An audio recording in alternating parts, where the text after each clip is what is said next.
नमस्कार, आप सभी दर्शकों का अविनाशी तीर्थ नगरी अयोध्या की पावन वायु में आज के इस ऐतिहासिक, अद्वितीय और स्मरणीय प्रसारण में हार्दिक स्वागत है।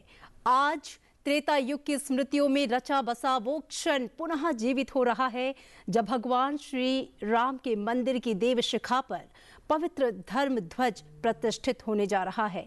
नमस्कार, स्वागत है आपका संसद टीवी में। मैं हूं आपके साथ अमृता चौरसिया।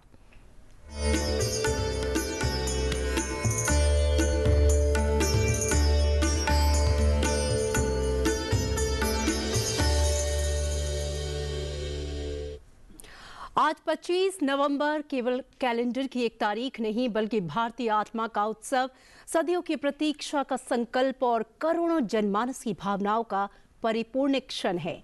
आज प्रधानमंत्री नरेंद्र मोदी अयोध्या पहुंचे हैं, जहां 161 फीट ऊंचे नागर शैली के शिखर पर 22 फुट लंबा 11 फुट चौड़ा भगवा ध्वज अभिजीत मुहूर्त में मर्यादा, धर्म, पराक्रम और संस्कृति के प्रतीक के रूप में फहराया जाएगा। राम मंदिर परिसर आज पुष्प, सुगंध, शंख ध्वनि, मंत्रोच्चार और भक्ति रस से सराबोर है। 100 टन से अधिक फूलों से सुसज्जित नगरी एक दिव्य महोत्सव में बदल चुकी है। सुरक्षा, दर्शन व्यवस्था और विशेष अनुष्ठानों के बीच आज का दिन पूरे निर्माण कार्य के पूर्णत्व का भी एक महत्वपूर्ण अध्याय है। आज चर्चा करेंगे, इसके आध्यात्मिक महत्व को समझेंगे, इसके संदेश को जानेंगे। और प्रधानमंत्री नरेंद्र मोदी उससे पहले वहां पर रोड शो कर रहे हैं। सीधे आपको पहले तस्वीरें दिखाते हैं। ये है अयोध्या से सीधी तस्वीरें आपके सामने, जब प्रधानमंत्री आज के इस ध्वज आरोहण से पूर्व अयोध्या नगरी के वासियों का अभिवादन करते हुए आप देख सकते हैं प्रधानमंत्री का भव्य रोड शो। सीधी तस्वीरें आपके टीवी स्क्रीन पर। ये क्षण ऐतिहासिक है, ये बहुत मार्मिक क्षण भी है, क्योंकि एक लंबी प्रतीक्षा, एक लंबी लड़ाई, एक लंबा इंतजार, रामलला को पुनः जो मंदिर का निर्माण हुआ है उनकी प्राण प्रतिष्ठा से पहले कई कुर्बानियां, लेकिन उसके बाद जब ये सुंदर क्षण आते हैं तो हर मन भाव विभोर हो जाता है। ये तस्वीरें आप देख सकते हैं। अयोध्या जो है वो किसी दुल्हन की तरह आज सजाई गई है। कल से ही वहां पर जो रौनक है, पिछले कई दिनों से ये तैयारियां चल रही थी, लेकिन वो देखते ही बनती है। दीपों से सुसज्जित की शाम हो या फूलों से सुगंधित सुबह हो। और ये प्रधानमंत्री का रोड शो आपकी टीवी स्क्रीन पर। अयोध्यावासी जिनकी जो भावनाएं हैं वो चरम पर हैं, उत्कर्ष पे हैं, अपने प्रधानमंत्री का स्वागत करते हुए, क्योंकि आज का दिन बेहद महत्वपूर्ण है। क्योंकि आज जब भगवान श्री राम के मंदिर की देव शिखा पर पवित्र धर्म ध्वज प्रतिष्ठित होने जा रहा है, तो आज की ये तारीख कैलेंडर की एक तारीख ही नहीं बनेगी बल्कि भारतीय आत्मा का उत्सव होगा। सदियों की प्रतीक्षा का ये एक संकल्प होगा। और इस पर हम चर्चा करेंगे। आज के पूरे दिन का जो कार्यक्रम है उसकी भी पल पल की अपडेट और तस्वीरें आप तक पहुंचाएंगे। लेकिन हमारे साथ स्टूडियो में इस वक्त एक खास मेहमान मौजूद है, उनसे आपका परिचय करवा देती हूँ। हमारे साथ मौजूद है इस वक्त प्रोफेसर देवेंद्र प्रसाद मिश्र जी। स्वागत है आपका संसद टीवी में। आप आचार्य एवं अध्यक्ष हैं वेद विभाग, श्री लाल बहादुर शास्त्री राष्ट्रीय संस्कृत विश्वविद्यालय। आप मंदिर निर्माण, वास्तुशास्त्र, वैदिक परंपरा और धर्म संस्कृति के प्रमाणिक विद्वान हैं। आपसे हम जानेंगे ध्वज का वैदिक महत्व और मंदिर स्थापत्य में इसके अर्थ और आज के आयोजन की आध्यात्मिक दार्शनिक पृष्ठभूमि। सबसे पहले मेरा सवाल आपसे ये है देवेंद्र जी कि सनातन परंपरा में मंदिर के शिखर पर धर्म ध्वज चढ़ाना सिर्फ एक रस्म नहीं, शास्त्रों में गहरा संस्कार माना जाता है। वेद, उपनिषद और पुराणों की रोशनी में धर्म ध्वज का मूल वैदिक अर्थ क्या है और किसी देवालय पर ध्वज आरोहण को शास्त्र किस प्रकार का संकेत मानते हैं? नमोस्तु रामाय सलक्ष्मणाय देव्यै च तस्यै जनकात्मजायै नमोस्तु रुद्रेन्द्रयमानिलेभ्यो नमोस्तु चंद्रार्कमरुद्गणेभ्यः। बहन अमृता जी, आज बहुत ही गौरव का दिन है। मैं दर्शकों को यह भी बताना चाहता हूं कि आज मर्यादा पुरुषोत्तम इक्ष्वाकु कुलभूषण दशरथ नंदन श्री राम और त्रिपुर सुंदरी भगवती सीता का विवाहोत्सव है जी। यह मार्गशीर्ष शुक्ल पंचमी की जो तिथि है यह अपने आप में अत्यंत पवित्र है। भगवान श्री सीताराम जी का विवाहोत्सव आज होता है। इसी तिथि को आज अभिजीत मुहूर्त में मध्याह्न के समय हमारे देश के यशस्वी प्रधानमंत्री जी भगवान के धर्मध्वज की स्थापना करने जा रहे हैं। जैसा कि सब जानते हैं, अभी मैं कुछ दिन पहले ही अयोध्या जी गया था। वहां मर्यादा पुरुषोत्तम की जो जन्मभूमि है उसका दर्शन किया। इस समय पूरी तरह से नई दुल्हन की तरह बिल्कुल अयोध्या सजी हुई है और वह जो जन्मभूमि का प्रांगण है वह अत्यंत दर्शनीय है।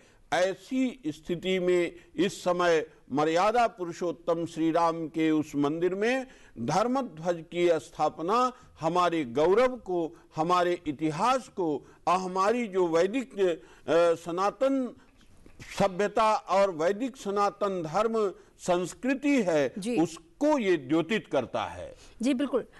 देवेंद्र प्रसाद जी, जैसा कि आपने बताया कि हमारी सनातन परंपरा और जो हमारा धर्म है, जो हमारी मान्यताएं हैं, उसको ये कहीं ना कहीं इसका एक चिन्ह है। ध्वज के महत्व को अगर हम समझें, क्योंकि जैसे हर देश का भी एक ध्वज है, ध्वज हमारा जो है सामर्थ्य है, हमारी शक्ति है, हमारा गर्व है। आज का जो दिन चुना गया, आपने भी बताया कि राम सीता का विवाह और अभिजीत मुहूर्त, हम समझना चाहेंगे ये जो पूरा कॉम्बिनेशन बिठाया गया है इसके भी सांकेतिक महत्व क्या है, और ख़ास तौर पे अभिजीत मुहूर्त को भी हम समझना चाहेंगे। ये विशेष मुहूर्त जो है वो अपने आप में कितना खास है और इस मुहूर्त को चुनना क्या संकेत देता है?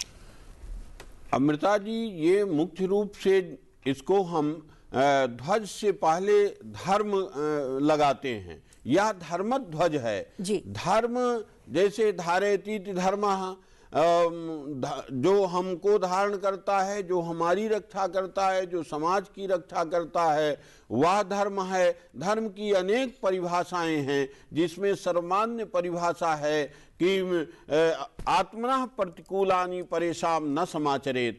जो अपने प्रतिकूल हो वह दूसरे पर भी ऐसा आचरण हमें नहीं करना चाहिए। तो सबसे पहले जब हम धर्मध्वज का नाम लेते हैं तो धर्म हुआ, और फिर उसका जो ध्वज माने प्रतीक है, ध्वज माने चिन्ह है, हमारे सात्विकता का, हमारे आदर्श का, हमारी भारतीय वैदिक संस्कृति का जो प्रतीक है वही उसी को हम ध्वज कहते हैं। जैसा कि आपने भी बताया कि हर किसी का ध्वज होता है। आप देखेंगे कि मर्यादा पुरुषोत्तम इक्ष्वाकु कुलभूषण दशरथ नंदन श्री राम जी का जो रथ था उसमें भी ध्वज था। उसमें जो है तो जो कचनार का वृक्ष होता है, हिंदी में कचनार कहते हैं, संस्कृत में कोविदारा कहते हैं। तो जो कोविदार कचनार का वृक्ष है वह चिन्हित होता है। मर्यादा पुरुषोत्तम का जो वंश है सूर्य वंश, तो भगवान सूर्य का चिन्ह है। इसी प्रकार से आप देखेंगे गरुड़ का चिन्ह है। इसी प्रकार महाभारत काल में आप द्वापर में जाते हैं तो भगवान कृष्ण का जो रथ है उसमें भगवान गरुड़ का चिन्ह है। तो इस प्रकार से सभी के महारथियों का भी चिन्ह होता था। आज हमारे देश का देखेंगे कि हमारा एक धर्मध्वज है, हमारे गणतंत्र के बाद का एक ध्वज है, उसे पूर्व का भी है। जो हमारा सनातन धर्म है उसका भी जो भगवा ध्वज है। तो इस प्रकार से हर प्रत्येक देश और प्रत्येक संस्कृति का धर्मध्वज है। विशेष करके हमारे जब हम रामायण में चर्चा करते हैं, रामायण में वहाँ हनुमान जी महाराज धर्मध्वज की अपना पताका लहराते हुए और राक्षस राज रावण को ललकारते हैं और कहते हैं कि जयत्यति बलो रामो लक्ष्मणस्य महाबलः राजा जयति सुग्रीवो राघवेणाभिपालितः दासोऽहं कौशलेन्द्रस्य रामस्याक्लिष्ट कर्मणः हनुमान् शत्रु सैन्यानां निहंता मारुतात्मजा न रावण सहस्रम में युद्धे प्रतिबलम भवेत् शिलाभिश्च प्रहर्ता पादपैश्च सहस्रशः अर्दयित्वा पुरीं लंकाम् अभिवाद्य च मैथिलीं समृद्धार्थो गमिष्यामि मिष्टां सर्वरक्षसाम्। हनुमान जी महाराज कहते हैं कि जयत्यति बलो रामो, भगवान राम जो अति बला और बला विद्या से समन्वित हैं, उन श्री राम की जय हो। ये धर्मध्वज लहराते हुए हनुमान जी उद्घोष करते हैं और जेत्य दिवलो रामो लक्ष्मणश्च महाबलः, भगवान लक्ष्मण की जय हो। राजा जेत सुग्रीवो, राजा सुग्रीव की जय हो। राजा जेत सुग्रीवो राघवेणाभिपालिता, राम के द्वारा जो पालित राजा सुग्रीव हैं हमारे, उनकी जय हो। राघवेणाभिपालिता दासो हम कौशलेंद्रस्य, मैं हनुमान कौशलेंद्र श्री राम का दास हूँ। दासो हम कौशलेंद्रस्य रामस्या क्लिष्ट कर्मणा, जो कठिन कर्म को कर तुम अकर तुम अन्यथा कर तुम समर्थवान है, ऐसे राम का मैं दास हूँ। दासो हम श्री रामस्य क्लिष्ट कर्मणः, दासो और हनुमान शत्रु सैन्यानाम निहंता मारुतात्मजा, मैं हनुमान हूँ, मारुतात्मज हूँ और निहंता मारुतात्मजः न रावण शास्त्रम में युद्धे प्रतिबलम भवेत। उन्होंने कहा कि मैं अनेक पर्वतों और वृक्षों के साथ एक साथ जो है तो युद्ध में प्रहार करना जानता हूँ, करता हूँ। अतः न रावण सहस्रम में युद्धे प्रतिबलम भवेत, एक राक्षस राज रावण नहीं, हजारों हजारों रावण जो है हमारे सामने युद्ध में बराबरी नहीं कर सकते। ये हनुमान जी धर्मध्वज लेकर का रहे हैं। न रावण सहस्त्रम में युद्धे प्रतिबलम भवेत, शिलाभिश्च प्रहरता पाद पैश्च सहस्रता, मैं चट्टानों से प्रहार करूंगा और पाद पैश्च सहस्रता, हजारों पादप वृक्षों को एक साथ जो है तो शिला के साथ प्रहार करूंगा। पाद सहस्रशः अर्धयित्वा पुरीम लंकाम अभिवाद्य च मैथिलीम, मैं पूरी लंका को समुद्र में डुबा सकता हूं और भगवती सीता को लेकर के आऊंगा राक्षसों के सामने, राक्षसों का निरादर करते हुए। इस प्रकार हनुमान जी महाराज धर्मध्वज को लहराते हैं, धर्म पताका को लहराते हैं। बीच में हमारी संस्कृति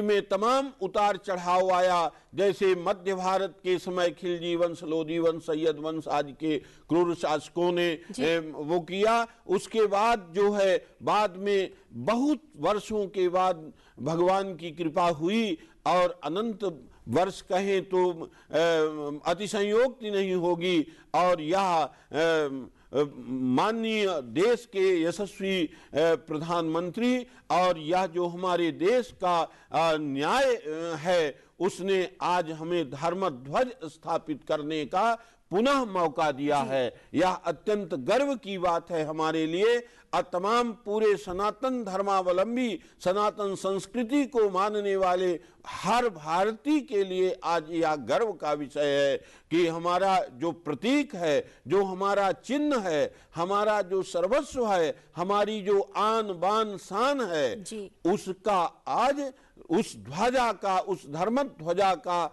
रोहण हमारे देश के यशस्वी प्रधानमंत्री श्री नरेंद्र भाई मोदी जी कर रहे हैं। जी बिल्कुल प्रोफेसर देवेंद्र जी, बहुत ही सुंदर शब्दों में आपने इसका पूरा जो है विस्तार से इसे बताया। तस्वीरें एक बार फिर से हम अपने दर्शकों को बता दें, तस्वीरें आपकी टीवी स्क्रीन पर हैं और ये ऐतिहासिक क्षण है और अयोध्या एक बार फिर से इस ऐतिहासिक क्षण का गवाह बन रही है। पूरी तरह से तैयार है, दुल्हन की तरह सजी है। श्री राम जन्मभूमि मंदिर परिसर में आज प्रधानमंत्री नरेंद्र मोदी द्वारा भगवा धर्म ध्वज के ध्वजारोहण का ये पूरा कार्यक्रम, और उससे पहले आप देख सकते हैं तस्वीरों में प्रधानमंत्री का ये रोड शो, जब वो अयोध्या वासियों का अभिवादन स्वीकार कर रहे हैं। और देखिए, मानो जो जन सैलाब है वो उमड़ पड़ा है, पुष्प वर्षा करते हुए आप टीवी स्क्रीन पर देख सकते हैं प्रधानमंत्री के इस पूरे काफिले पर, क्योंकि अयोध्या वासियों की जो भावनाएं हैं इस समय प्रबल हैं, उसे शब्दों में बयां कर पाना निश्चित रूप से कठिन होगा, क्योंकि एक लंबी तपस्या और उस तपस्या का जब फल मिलता है तो कितना मीठा, कितना सुखद, कितना आनंददायी होता है। इन तस्वीरों में जो खुशी इन फूलों के रूप में बरस रही है उससे स्वतः ही समझा जा सकता है।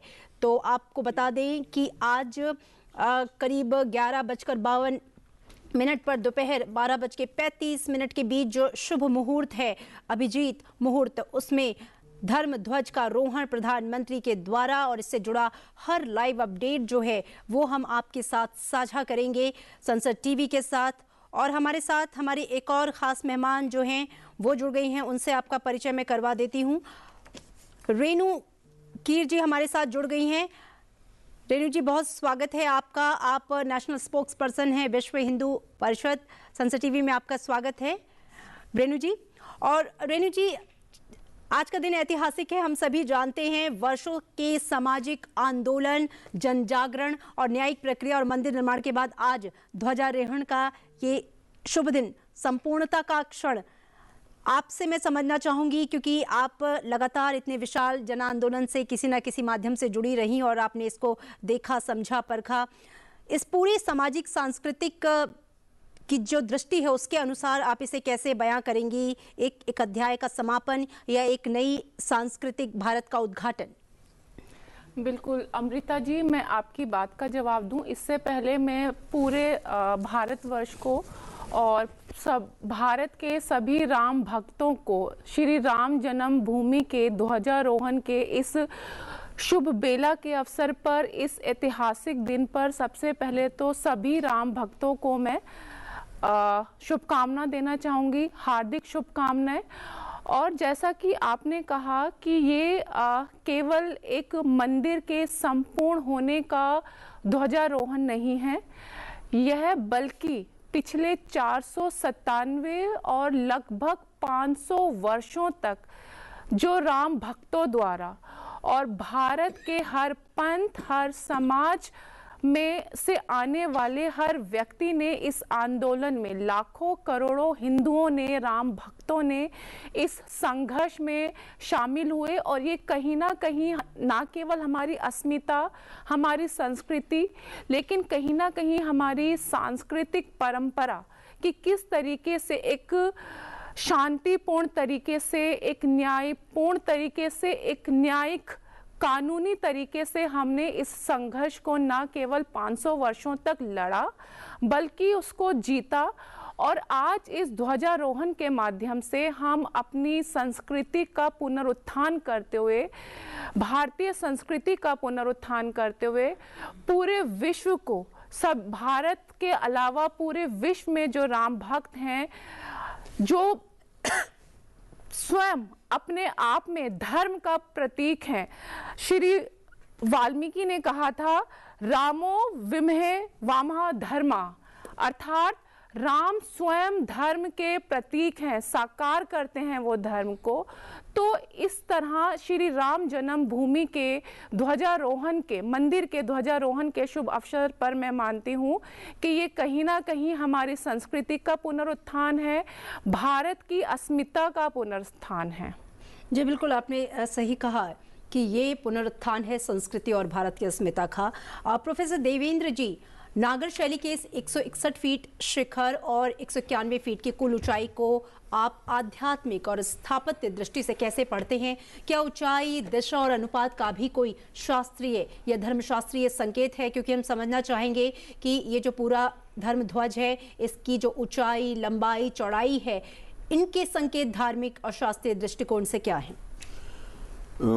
अमृता जी, इसमें जो हमारे यहाँ भारतीय संस्कृति है और इसका जो कहना चाहिए कि चिन्ह का जो प्रतीक है वो विषम संख्या में बताया कि वो विषम संख्या में जैसे हस्त का परिमाप होता है, तो विषम हस्त संख्या में वह जो भी जितनी भी दूरी लंबाई हो सकती है उसको, जैसे आप देखते हैं कि गांवों में जब हम अपने यहाँ कोई पूजा पाठ करते हैं या मंदिर में स्थापना करते हैं ध्वज का, धर्म ध्वज का, तो वहाँ 21 हाथ, 27 हाथ, 51 हाथ, इस प्रकार से जितना अधिक हो जाए उतना जो है तो अच्छा है, क्योंकि मर्यादा पुरुषोत्तम रामो विग्रहवान धर्मः, राम साक्षात विग्रह हैं, धर्म के स्वरूप हैं।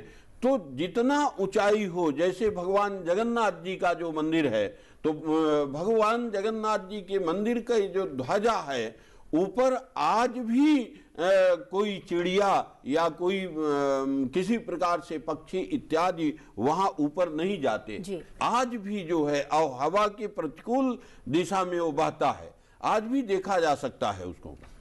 जी, इसी प्रकार से मर्यादा पुरुषोत्तम श्री राम का जो ध्वजा है, जो कहना चाहिए कि त्रेता से रहा, और राम का जो ध्वजा है, अयोध्या एक समय पूरे विश्व की राजधानी थी, दुनिया की राजधानी अयोध्या थी, क्योंकि अयोध्या के जो नरेश थे वो सब चक्रवर्ती सम्राट थे। और चक्रवर्ती का अर्थ होता है आसमुद्रत क्षितिशानाम वामाकृत वर्तमानम, जिनका शासन समुद्र के से लेकर के और पृथ्वी के अंतिम छोर तक हुआ करता था। उनका शासन केवल ये कश्मीर से कन्याकुमारी ना होकर के पूरी पृथ्वी में था।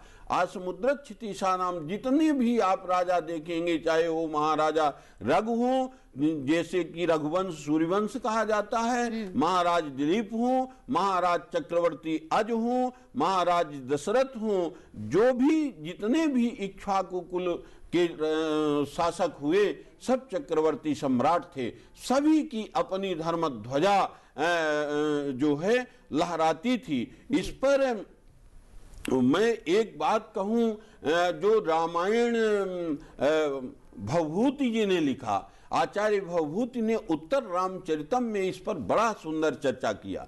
वो कहा कि देखिए, हमारा जो गौरव है, जो हमारा आदर्श है, वो कौन हो सकता है?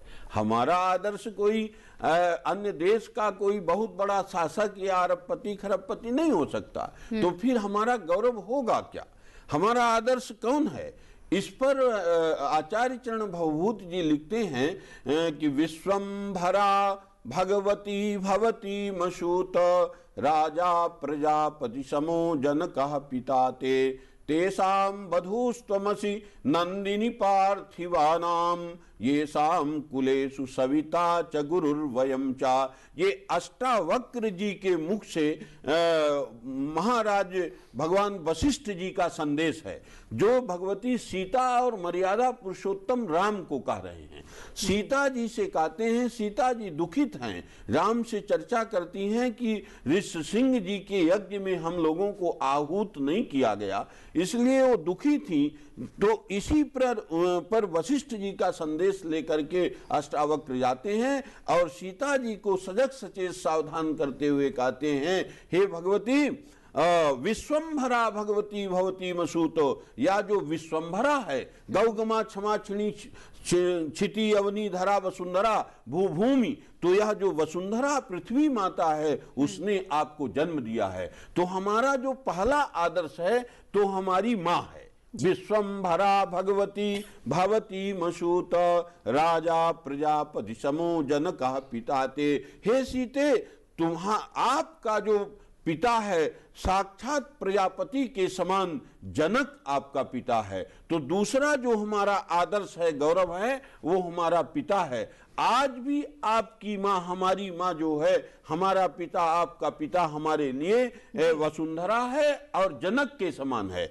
आगे कहते हैं आचार्य, कहते हैं राजा प्रजापति समो जनका पिता ते तेषां वधूस्त्वमसि नंदिनी पार्थिवानाम। हमारी जो बहनें हैं, उनका तीसरा आदर्श क्या है? तो उनको लिए कहते हैं कि तेषां वधूस्त्वमसि, हे सीते, आप उन पार्थिव राजाओं की, चक्रवर्ती सम्राटों की बहू हो। माने हमारी जो बहन है, उसका तीसरा आदर्श है ससुर कुल, उसके पति और ससुर आदि।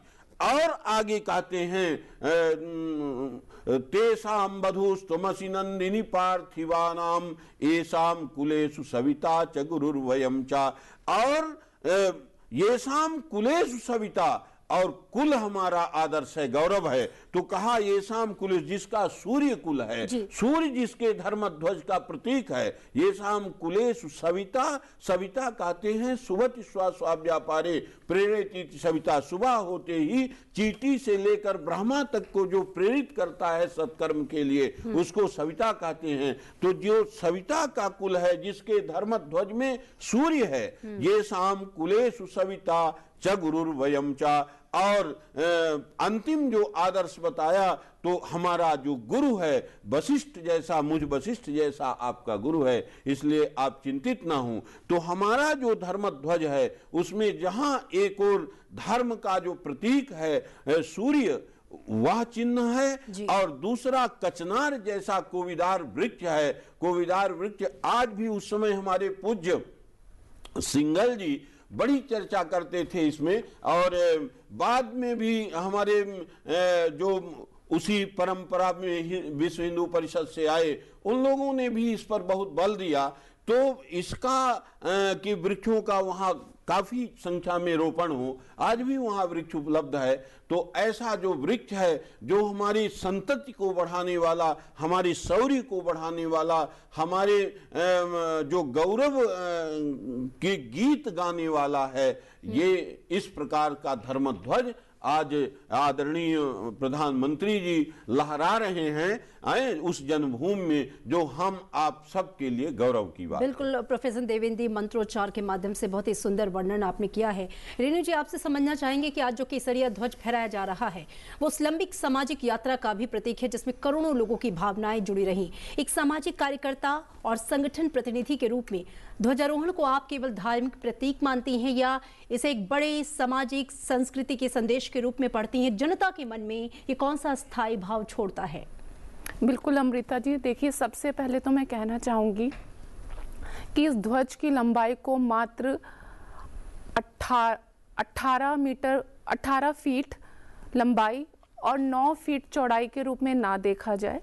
ये धार्मिक अस्मिता, राष्ट्र की पुनर्चेतना का तो प्रतीक है ही, लेकिन जैसे अभी आचार्य जी ने कहा कि भगवान श्री राम के अतिरिक्त हमारा आदर्श और कौन हो सकता है, चाहे वो उनके सेवा भाव के मूल्य हों, चाहे शबरी से झूठे बेर खाने के उनके विचार हों, कर्म हों।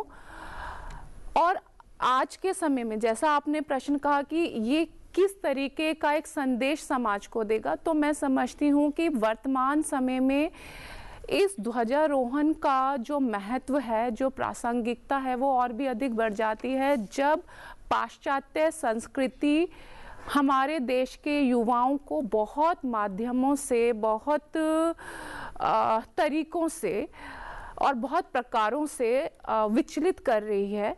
और कहीं ना कहीं आज का जो युवा है वो भ्रमित है कि किस ओर जाए। तो ऐसे में भगवान राम के मूल्यों को पुनः स्थापित करना, पुनः उनका जागरण युवाओं के बीच करना, ये अपने आप में एक बहुत बड़ी, मुझे लगता है कि हमारी एक जीत है।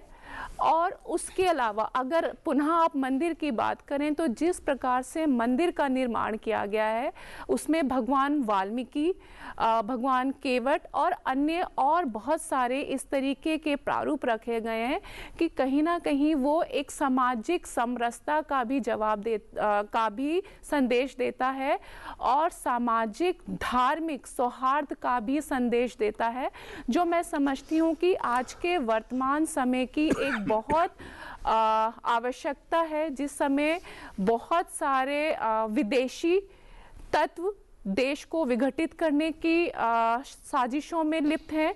साथ ही साथ हमारा युवा, जो न केवल भविष्य का बल्कि वर्तमान में भी एक बहुत अहम, बहुत एक महत्वपूर्ण भूमिका निभाता है।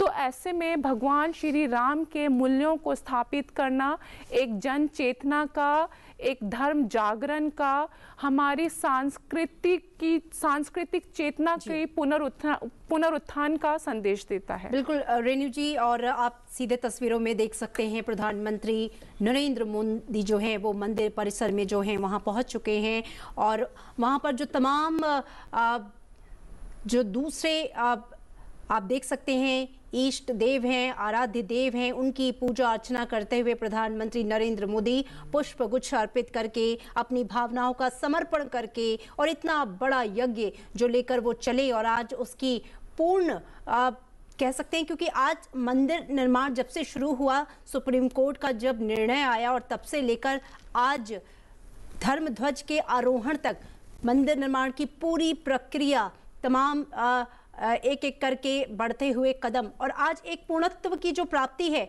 उसका जो भाव है, उसको अपने अंदर समेटे हुए प्रधानमंत्री नरेंद्र मोदी आप देख सकते हैं मंदिर परिसर में जिस तरीके से वो अपने भावनाओं के इस सुमन को अर्पित कर रहे हैं तमाम इष्ट देवताओं पे। और ये देखिए सुंदर मंदिर परिसर, मंदिर की जितनी तारीफ की जाए, जितने अलंकरण और जितनी उपमाएं दी जाएं वो कम है, उसके लिए यकीनन शब्द कम पड़ते हैं। लेकिन जो आभा वहां दिखती है, मैंने खुद वहां पर बनने के बाद 3-4 बार मुझे दर्शन का सौभाग्य प्राप्त हुआ।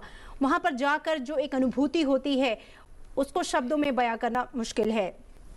देवेंद्र जी, हम देख रहे हैं तस्वीरों में प्रधानमंत्री जो मुख्य कार्यक्रम है धर्मध्वज के आरोहण का, उससे पहले तमाम जो आराध्य देव हैं उन पर सुमन अर्पित करते हुए और अपना जो आभार है वो प्रकट करते हुए, क्योंकि इन्हीं आशीर्वचनों के माध्यम से और जो एक शक्ति मिलती है कहीं ना कहीं अंदर से, और जब आप किसी काम को लेकर चलते हैं तो उसे पूर्ण कर पाते हैं।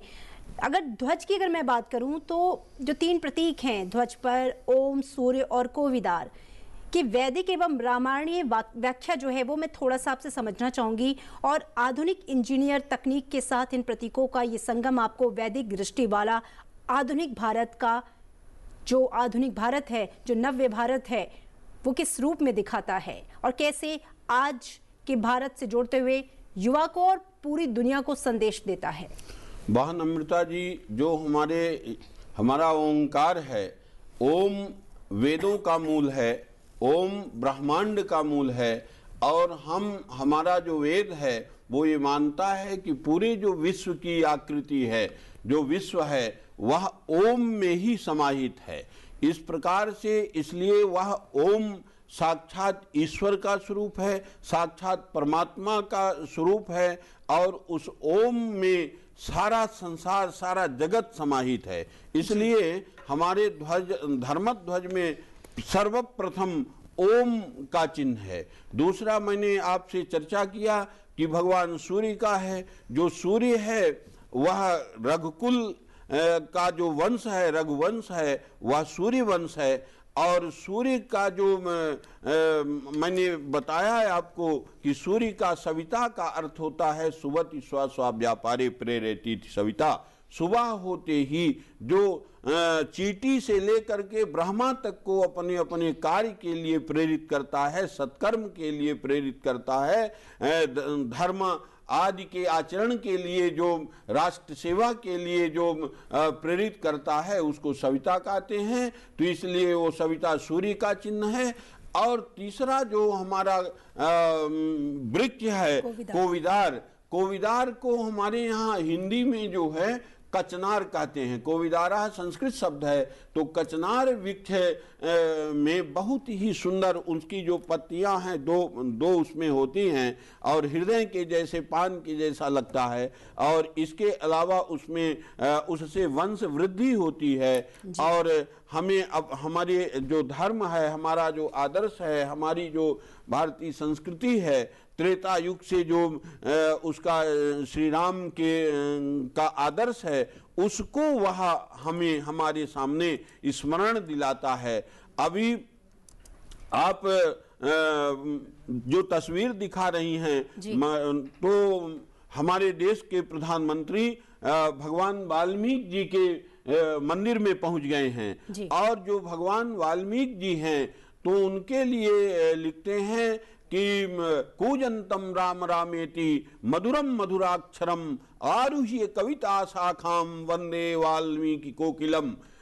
उस कूजंतम राम रामेति मधुरम मधुराक्षरम, जिन भगवान वाल्मीकि ने मधुरम मधुराक्षरम, अत्यंत मधुर अक्षरों से अत्यंत कल्याणकारी रामायण का प्रणयन किया, ऐसे उन भगवान वाल्मीकि के श्री चरणों में देश की समृद्धि के लिए, देश के कल्याण के लिए, उत्थान के लिए, जनमानस के कल्याण के लिए प्रधानमंत्री हमारे विनती कर रहे हैं वाल्मीकि जी महाराज से। इस प्रकार से आपको एक और निवेदन करें बहन अमृता जी, हमारे जो महापुरुष थे, धर्म के साक्षात जो प्रतीक माने जाते थे, यति चक्र चूड़ामणि अभिनव शंकर स्वामी करपात्री जी महाराज, और ये जो कहना चाहिए कि देवराहा बाबा जी थे, ये सब सिद्ध महात्मा थे। तो स्वामी करपात्री जी बहुधा कहा करते थे कि मनुष्याणाम संवाया समाजा, पशुणाम संवाया समझा। मनुष्यों के समवाय को समाज कहते हैं। समाज हम उसको नहीं कह सकते कि कोई छत में चढ़ करके और गली में चलते हुए लोगों के सिर में अकारण पत्थर मारना शुरू कर दे, वो समाज नहीं होता। समाज है मनुष्यों के समवाय को समाज कहते हैं, जो एक दूसरे के लिए जीता है, जो एक दूसरे के काम में आता है, वह समाज है। तो मनुष्याणाम समवाया समाजा, अब पशुणाम समवाया समझा, जो पशुओं का समाज है उसको समझ कहते हैं। पाणिनि ने भी यही लिखा। तो स्वामी करपात्री जी कहते थे कि ये मंदिर जरूर बनेगा, और लेकिन समय लग रहा है, असमय साध्य है। और इतना ही नहीं, आज भी YouTube के माध्यम से जनमानस देख सकता है। जब देवराहा बाबा जी के पास तत्कालीन प्रधानमंत्री श्री राजीव गांधी जी गए और उनको दंडवत किए, तो उन्होंने श्री राम मंदिर बनाने के लिए आदेश दिया। और इसके बाद जैसे वहां से प्रणाम करके महाराज जी को वो गए, तो मीडिया पहुंच गई। मीडिया ने पूछा कि राजीव गांधी ने क्या कहा, क्या ये मंदिर बनेगा?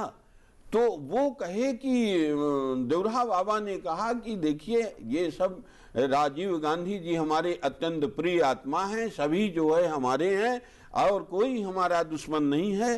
मंदिर जरूर बनेगा, और एक दिन आएगा जब जन्मभूमि में धर्मध्वज लहराएगा।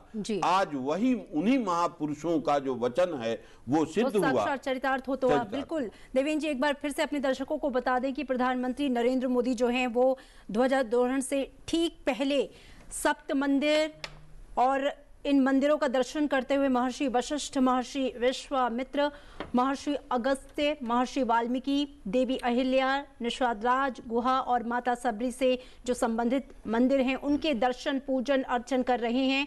और इसके बाद प्रधानमंत्री शेषावतार मंदिर का भी पूजन अर्चन करते हुए, प्रधानमंत्री माता अन्नपूर्णा मंदिर का भी पूजन अर्चन करते हुए, और इसके बाद राम दरबार गर्भगृह में दर्शन और पूजा अर्चना करेंगे।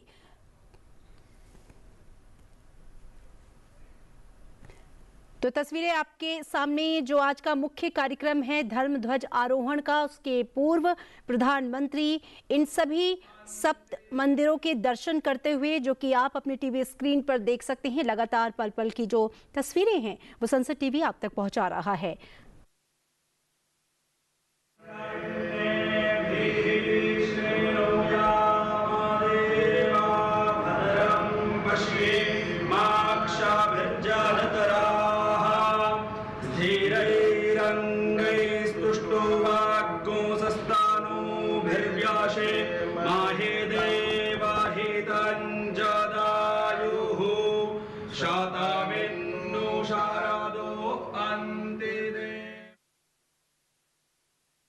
तो सुंदर मंत्रोच्चार के बीच भावनाओं का ये सुंदर समर्पण और मन में जो पुष्प हैं उसे अर्पित करते हुए प्रधानमंत्री नरेंद्र मोदी महर्षि वशिष्ठ, महर्षि विश्वामित्र, महर्षि अगस्त्य, महर्षि वाल्मीकि, देवी अहिल्या और निषादराज गुहा, साथ ही साथ माता शबरी के इन मंदिरों के दर्शन करते हुए प्रधानमंत्री नरेंद्र मोदी शेषावतार मंदिर का भी दर्शन करते हुए प्रधानमंत्री नरेंद्र मोदी माता अन्नपूर्णा मंदिर का दर्शन करते हुए प्रधानमंत्री, और इसके बाद राम दरबार गर्भगृह में दर्शन और पूजन अर्चन बहुत ही सुंदर क्षण है, मंत्रोच्चार के बीच भावनाओं की ये आहुति, क्योंकि आज मंदिर निर्माण की इस पूरी प्रक्रिया का पटाक्षेप, एक ऐसा दिन जब मंदिर जो वो है अपनी पूर्णता को प्राप्त होगा धर्म ध्वज के माध्यम से। और लगातार हम ये चर्चा भी कर रहे हैं प्रोफेसर देवेंद्र से भी कि इस धर्म ध्वज का महत्व क्या है, इसका सांकेतिक महत्व हो, धार्मिक महत्व हो, सांस्कृतिक महत्व हो,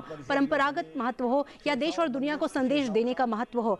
रेणु कीर जी को भी मैं चर्चा में शामिल करना चाहूँगी। रेणु जी, ये जो पूरी लंबी प्रक्रिया रही, चाहे वो 500 वर्षों की वो लड़ाई हो जिसे याद करके आज भी आंखें नम हो जाती हैं, अनेक वीरों की कुर्बानी हो, या सुप्रीम कोर्ट के इस ऑर्डर के बाद कि मंदिर बनेगा, किस तरीके से बनेगा, और उसके बाद की सारी प्रक्रिया, जो एक नरेटिव पहले गढ़ा गया था, क्योंकि बहुत से लोग तो राम को मानने से ही इनकार करते थे और राम मंदिर के किसी भी अस्तित्व को मानने से इनकार करते थे, लेकिन तब से लेकर अब तक उसका जो चेंज है, उसका जो एक 360 डिग्री मैं कहूँगी एकदम टर्न है, ना सिर्फ देश में बल्कि पूरी दुनिया में, क्योंकि हमने देखा रामलला की प्राण प्रतिष्ठा के बाद देश नहीं दुनिया से लोग आतुर हैं अयोध्या आने के लिए, राम मंदिर के और रामलला के दर्शन करने के लिए। ये जो समाज की चेतना में इतना बड़ा परिवर्तन है, इसके मुख्य कारक के रूप में आप किसे देखती हैं? देखिए अमृता जी, मेरी बात का लगभग जवाब आपके प्रश्न में ही था जी, लेकिन फिर भी क्योंकि आपने प्रश्न किया है, भगवान श्री राम हमारी आस्था का प्रतीक है और यही कारण है कि एक बहुत लंबे समय तक पूरा भारतवर्ष, पूरा हिंदू समाज प्रत्यक्ष रूप से अप्रत्यक्ष रूप से इस राम जन्म भूमि संघर्ष के साथ जुड़ा रहा है जी। ठीक है, बहुत कुछ राम भक्त, लाखों करोड़ों राम भक्त, वो कुछ राम भक्त कुछ नहीं थे, लाखों करोड़ों राम भक्त जो प्रत्यक्ष रूप से संघर्ष कर रहे थे, लेकिन उसके अलावा जो राम भक्त थे वो अपनी आस्था के माध्यम से, अपने विश्वास के माध्यम से, अपने सहयोग के माध्यम से उस संघर्ष में भागीदारी निभा रहे थे और हर कोई चाह रहा था कि राम मंदिर बने।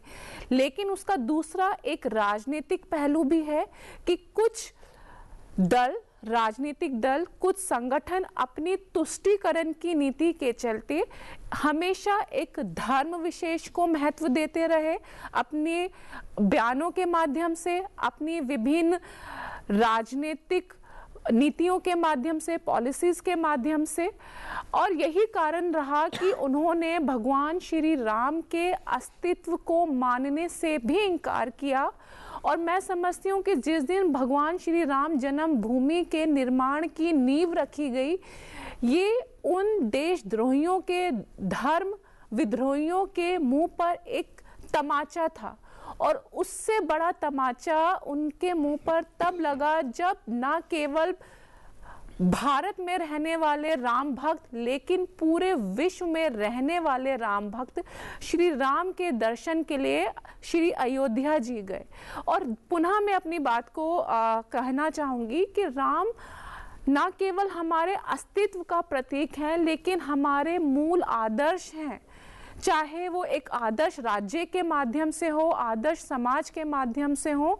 और आज के समय में राम की, भगवान श्री राम की प्रासंगिकता हमेशा रही है, लेकिन आज के समय में जिस तरह की परिस्थिति से हम लोग गुजर रहे हैं, उस समय में भगवान श्री राम के मूल्यों को पुनर्स्थापित करना, उनके मूल्यों का पुनर्जागरण करना, सामाजिक समरसता, सामाजिक एकता और सामाजिक अखंडता के मद्देनजर बहुत आवश्यक है, बहुत प्रासंगिक है। जी बिल्कुल, इसकी प्रासंगिकता को हम समझ सकते हैं। प्रोफेसर देवेंद्र जी, आज के अनुष्ठान में 108 आचार्य, विस्तृत मंत्रोच्चार, यज्ञ, कर्म और पूरे मंदिर की वास्तु रचना, ये सब एक साथ दिखते हैं। मंदिर की संपूर्ण वैदिक स्थापत्य रचना, यज्ञ परंपरा और ध्वजारोहण संस्कार जो है वो आधुनिक भारत के लिए किस तरह का धार्मिक दार्शनिक मॉडल प्रस्तुत कर रहे हैं, और क्या इसे आप एक जीवित वेद संस्कृति केंद्र के रूप में देखते हैं? बहन अमृता जी, जो वेद का मुख्य लक्ष्य है, तो वहाँ कहा कि वेदा ही यज्ञार्थमभिप्रवृत्ता, वेद यज्ञ के लिए प्रवृत्त हुए। वेद का जो मुख्य प्रयोजन है, वह मुख्य प्रयोजन है यज्ञ यागादि। और यज्ञ कहते हैं द्रव्यम देवता त्यागा यागा कात्यायन सूत्र। तो जो द्रव्य का त्याग है, जो सनातन संस्कृति और विश्व संस्कृति की रक्षा के लिए जो देवता को उद्देश्य करके हम द्रव्य का त्याग करते हैं, द्रव्य का अर्थ यहाँ है व्रीहि, पंचामृत, घृत इत्यादि का जो त्याग करते हैं, उसी को हम याग कहते हैं। जैसे रामाय स्वाहा या इदम रामाय नमम, यह राम के लिए आहुति है, ये मेरे लिए नहीं है, इससे राम सूत हो, राष्ट्र सूत हो, तृप्त हो। तो इस प्रकार से जो हमारी भारतीय संस्कृति है, वहां ये भी कहता है कात्यायन सूत्र कि फल युक्तानि कर्माणि, सारे जो कर्म हैं फल देने वाले होते हैं, चाहे वो अच्छे कर्म हों चाहे बुरे कर्म हों। इसलिए उनका चूंकि आज नहीं तो कल फल जरूर मिलता है। अस्तु व्यक्ति को सत्कर्म करना चाहिए, व्यक्ति को यागादि करना चाहिए, क्योंकि यहाँ कोई अमर नहीं है, आज नहीं तो कल सभी को जाना है। इसलिए धर्म पूर्वक व्यक्ति को अपने जीवन का निर्वाह करना चाहिए। कहा कि अजर अमरवत प्राज्ञः विद्यामर्थम च चिंतयेत् गृहीत इव केशेषु मृत्युना धर्माचरेत। अजर अमरवत प्राज्ञः, प्राज्ञा माने बुद्धिमान, बुद्धिमान व्यक्ति को अजर और अमर की तरह विद्या एवं अर्थ का चिंतन करना चाहिए। किंतु गृहीत इव केशेषु मृत्युना, मृत्यु जो है केस को पकड़े हुए के समान है, कभी भी वह पटक सकती है। इसलिए धर्मम आचरेत, धर्म पूर्वक उसको विद्याध्ययन करना चाहिए, धर्म पूर्वक उसे धनार्जन करना चाहिए, अनीति नहीं करना चाहिए। अनाचार, दुराचार, कदाचार, पापाचार, अत्याचार के माध्यम से कमाया हुआ जो धन है वो बहुत दिन तक स्थिर रहने वाला नहीं होता, आने वाली पीढ़ी को भी बर्बाद कर देता है। इसलिए धर्म की अत्यंत महत्व है राष्ट्र के लिए और विश्व कल्याण के लिए। आज हमारे देश के प्रधानमंत्री उसी धर्म की रक्षा के लिए, धर्मम रक्षति रक्षिता, धर्म जो है रक्षा करने वाले की रक्षा करता है। आज देखिए, एक समय वो था कि लगता था कि कितने लोग रोते थे आपस में बैठ करके कि अरे क्या कभी भगवान का मंदिर बनेगा। जब कोई अपना घर बनाता था तो तब भी प्रवेश करने से पहले उसको दुख होता था। जब भगवान तिरपाल के अंदर रहते थे ठंडी में, तो लोग रोते थे और कहते थे कि कभी ऐसा क्या दिन आएगा जब भगवान का ये महल बनेगा, भगवान का मंदिर बनेगा और भगवान जो है तो मंदिर में रहेंगे। तो इस प्रकार मैं कई ऐसे लोगों को जानता हूं जो अयोध्या के आसपास जो बसे हुए हैं, वो कुछ ऐसे लोग हैं जो जिनके पूर्वजों ने या संकल्प लिया था कि जब तक मंदिर का निर्माण नहीं हो जाता है तब तक हम जूता नहीं पहनेंगे। और वो आज तक, मैंने अभी पिछले जब भगवान का मंदिर बना और प्राण प्रतिष्ठा हुई, उस प्राण प्रतिष्ठा का मैं भी साक्षी था। यथाविधि प्राण प्रतिष्ठा हुई तो उस प्राण प्रतिष्ठा के बाद वो अपना जूता और छत्र त्याग किए थे वो लोग कि ना तो हम छाता लेंगे ना जूता पहनेंगे। तो अब ये जो समय आया, न जाने कितनी कुर्बानियां दिया। विश्व हिंदू परिषद के जो पूज्य सिंघल जी थे और उनके बाद भी जितने लोग थे, उस समय कितने लोगों की आहुतियां हुई। हमको तो लगता है कि जो वो आहुतियां हुई, जो वो वास्तव में वही अमर शहीद हैं। बिल्कुल। और वो अमर शहीद बलिदानी जिनके कारण से आज ये सरकार है, और नहीं तो अभी स्वप्न देखते लोग। और मुख्य रूप से उन्हीं की इसमें भूमिका है। और ये मंदिर निर्माण में भी कहीं न कहीं आत्मा हमारे यहाँ नष्ट नहीं होती, वह जो है तो जैसे ऊर्जा नष्ट नहीं होती, काल में परिणत होती है। अमर है। ये तो हमारे शास्त्रों में ही लिखा है। प्रोफेसर देवेंद्र जी, राम तो कण कण में है, अयोध्या की मिट्टी की हर सुगंध में है और इस पूरी सृष्टि के हर एक अंश में है। वो तब भी थे, वो अब भी हैं और वो आगे भी रहेंगे।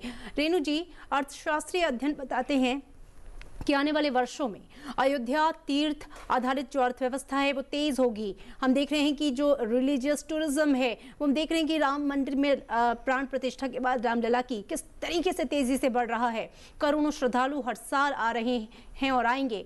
रियल एस्टेट हो, इंफ्रास्ट्रक्चर हो, इन सेवाओं का बड़ा उछाल। इस धर्म आधारित विकास मॉडल को आप कैसे देखती हैं? समाज और संगठनों की जिम्मेदारी क्या होनी चाहिए ताकि विकास के साथ साथ सांस्कृतिक संवेदनशीलता, पर्यावरण, सामाजिक न्याय सुरक्षित रह सके?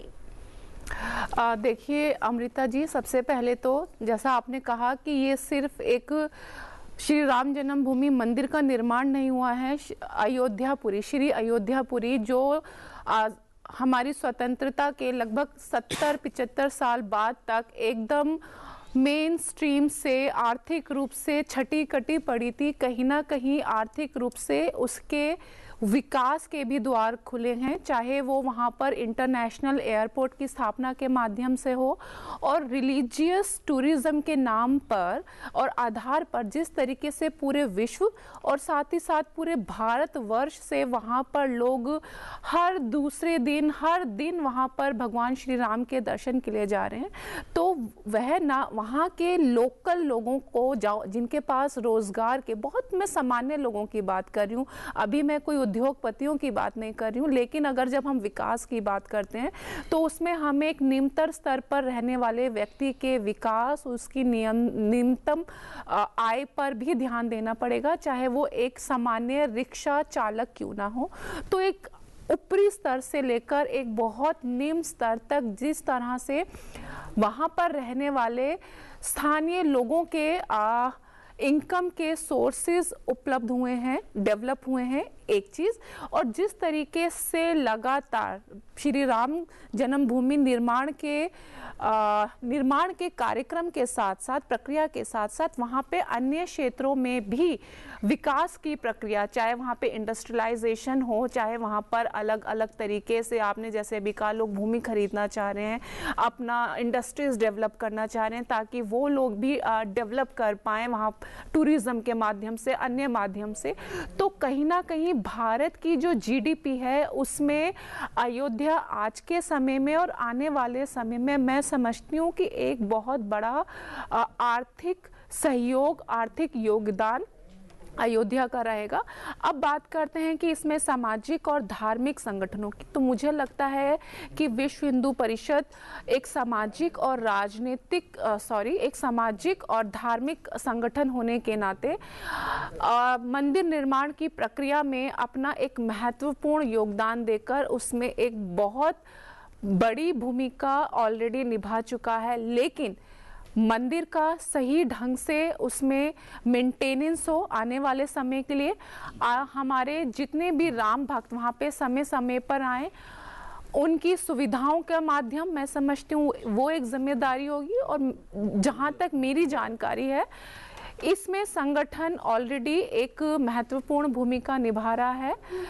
तो ये बहुत सारे ऐसे पहलू हैं कि, और राम भक्त जो मूल्य हैं, श्री राम के जो मूल्य हैं, उनको समय समय पर युवाओं के बीच, समाज के बीच उनका जागरण करते रहना, मुझे लगता है कि ये सभी धार्मिक और सामाजिक संगठनों की भूमिका होगी। और इन सबसे महत्वपूर्ण सामाजिक धार्मिक सौहार्द बनाए रखना, ये अपने आप में एक बड़ी भूमिका होगी। बिल्कुल, ये भूमिका महत्वपूर्ण होगी और इस भूमिका में हर एक देशवासी की जो भूमिका है वो महत्वपूर्ण है। जिस जनभागीदारी से इस यज्ञ की पूर्णाहुति हो रही है, वही जनभागीदारी हम उम्मीद करेंगे आगे भी आने वाले समय में भी एकजुटता के साथ इसी तरीके से अग्रसर रहेगी।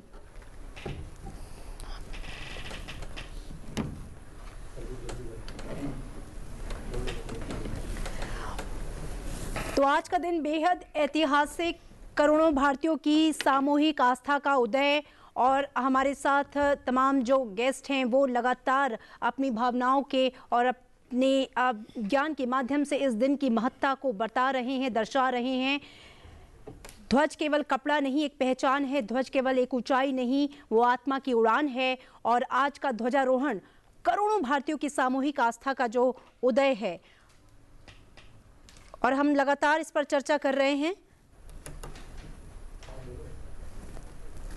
और हमारे साथ इस वक्त स्टूडियो में मौजूद हैं एक खास मेहमान जुड़ चुके हैं, आलोक गोस्वामी जी। आप एसोसिएट एडिटर हैं पांचजन्य। स्वागत है आपका आलोक जी इस ऐतिहासिक अवसर पर। और आज के दिन के लिए मैं समझ सकती हूँ हम सभी की जो भावनाएं हैं वो अथाह समंदर के हिलोरे जो हैं वो ले रही हैं। आज के दिन जब इस पूरी यात्रा का कटाक्ष पे मंदिर की पूर्ण निर्माण का एक ध्वज, धर्म ध्वज आरोहण, कैसे आज के इस दिन को अपनी भावनाओं के माध्यम से आप परिभाषित करेंगे और इसके महत्व को, चाहे वो सांकेतिक हो, धार्मिक हो, सांस्कृतिक हो, आध्यात्मिक हो? देखिए, मैं इसे सनातन का जय घोष कहूँगा। आज का जो दिन है वो एक बहुत बड़े, एक लंबे संघर्ष के बाद इस देश को प्राप्त हुआ है, सनातन को प्राप्त हुआ है। सनातन में आस्था रखने वाले करोड़ों करोड़ विश्व भर के जो हमारे आस्थावान लोग हैं, उनको ये एक सौभाग्य प्राप्त हुआ है कि अयोध्या, जो भगवान श्री राम की जन्मभूमि है, उस अयोध्या में उसी स्थान पर जहाँ श्री राम लला का जन्म हुआ, उस स्थान पर एक भव्य मंदिर आज खड़ा है। और उस मंदिर की पूर्णाहुति के तौर पर आज जो धर्म ध्वजा का आरोहण होने जा रहा है, यह अपने आप में वास्तव में मुझे लगता है कि एक चरम बिंदु है, एक चरम उत्कर्ष है सनातन के जय घोष का। और सांस्कृतिक रूप से इसमें कोई संदेह नहीं है कि आज केवल भारत के ही नहीं तो विश्व भर में जितने भी आज सनातन के अनुयायी, सनातन के भक्त, सनातन प्रेमी जो निवास कर रहे हैं, वो आज निश्चित रूप से इस अभिजीत मुहूर्त में होने जा रहे इस ध्वजारोहण कार्यक्रम को अपनी आंखों से निहार लेना चाहते हैं। हमने प्राण प्रतिष्ठा के समय में भी देखा था कि किस प्रकार पूरे विश्व में एक ऐसा अद्भुत वातावरण निर्माण हुआ था कि गलियां सूनी हो गई थी। लोग अपने टीवी स्क्रीन से, लोग अपने मंदिरों में जो बड़े बड़े स्क्रीन्स लगाए गए थे उनसे जुड़े हुए थे।